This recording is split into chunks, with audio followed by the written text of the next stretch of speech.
देखिए हर खबर यहीं पर, सब्सक्राइब कीजिए TV9 भारतवर्ष।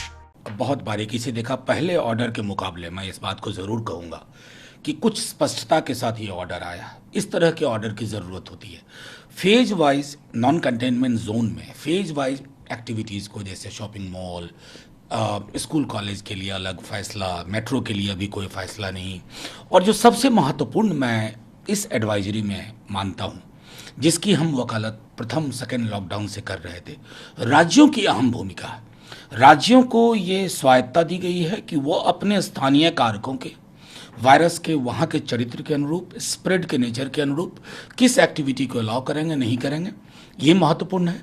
इंटरस्टेट बॉर्डर पे जिस तरह की हमने छवियाँ देखी थी, मैं समझता हूँ उसको लिफ्ट किया गया। ये सब इस बात का संकेत है कि हम समग्रता से जीविका और जीवन के बीच में एक कोशिश कर रहे हैं रास्ता निकालने की, और मुझे उम्मीद है कि इसमें हर कोई अपने तय सहयोग करे। लेकिन इस सब के बीच जो रिलीजियस प्लेस हैं, जो पूजा के स्थान हैं, होटल है, रेस्टोरेंट है, हॉस्पिटलिटी सर्विस है, शॉपिंग मॉल है, ये 8 जून से अलाउ किया जाएगा और इसके लिए अलग से गाइडलाइन जारी होगी। देखिए, मेरा मानना है, मैं कह रहा हूँ, पहली चीज़ आप ये जान लीजिए कि ये एक यूनिवर्सल गाइडलाइन है।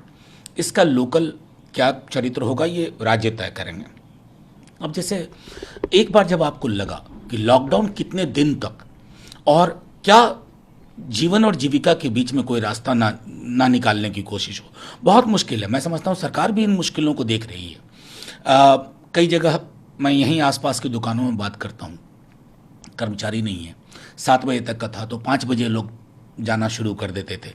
इस तरह की बहुत सारी एनॉमलीज आई हैं, और मैं समझता हूँ कि जो स्वायत्ता, जो आज़ादी, जो प्रेरोगेटिव राज्यों को दिया गया है, उसके हिसाब से लोग निर्णय लेंगे, राज्य निर्णय लेंगे। और हम चूंकि इस वायरस का टाइमलाइन हमें नहीं पता है, इसकी मृत्यु का, तो हमें ज़िंदगी को भी बहाल करना है और जीवन को भी महफूज रखना है। स्कूल हो, कॉलेज हो, एजुकेशन इंस्टीट्यूशन हो, ट्रेनिंग हो, कोचिंग हो, इंस्टीट्यूशन हो, ये सभी को खोलने की बात है, लेकिन राज्य सरकार से सहमति के। हाँ, खोलने की बात है, और इन्हें संभवतः जुलाई के महीने में इनको शिफ्ट किया गया है। और मैं समझता हूँ कि इसी आधार पर विश्वविद्यालयों और की परीक्षाएं भी तय होंगी। इसी आधार पर तय होगा कि डिफरेंट बोर्ड्स आगे के क्या निर्णय लेते हैं।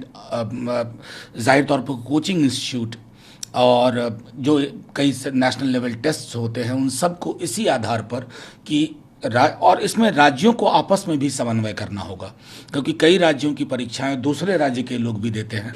तो मैं समझता हूँ वो समन्वय और संवाद लगातार चलते रहना होगा। और दूसरी तरफ जो मूवमेंट है इंडिविजुअल का, वो सख्ती से पालन किया जाएगा। 9 बजे से 5 बजे तक, मैंने 9 बजे रात से लेकर 5 बजे तक वो प्रोहिबिटेड होगा देश में। देखिए, मैं एसेंशियल कमोडिटीज को छोड़, मैं समझ रहा हूँ कि ये पहले 7 से 7 था, अब उसको रात 9 से सुबह 5 तक किया गया है। जाहिर तौर पर राज्यों और केंद्र के बीच में संवाद हुआ होगा, चूँकि राज्य और केंद्र के बीच लगातार 2 दिन से ये कवायद चल रही थी।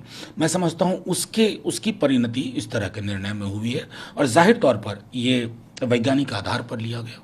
एक सिनेमा हॉल की बात हो रही थी कि कब खुलेगा, जिम कब खुलेंगे, पार्क कब खुलेंगे, ये सब की भी खोलने की बात हुई है। लेकिन हुई है कि सिचुएशन को पहले हालात का जायजा लिया जाएगा, फिर खोला जाएगा। देखिए, मेरा मानना है सिनेमा, जिम और पार्क से ज़्यादा बेहतर तो विद्यालय हैं। उससे ज़्यादा कोई मैं उनकी महत्ता दरकिनार नहीं करता, लेकिन विश्वविद्यालय के छात्रों में अनिश्चितता का माहौल है।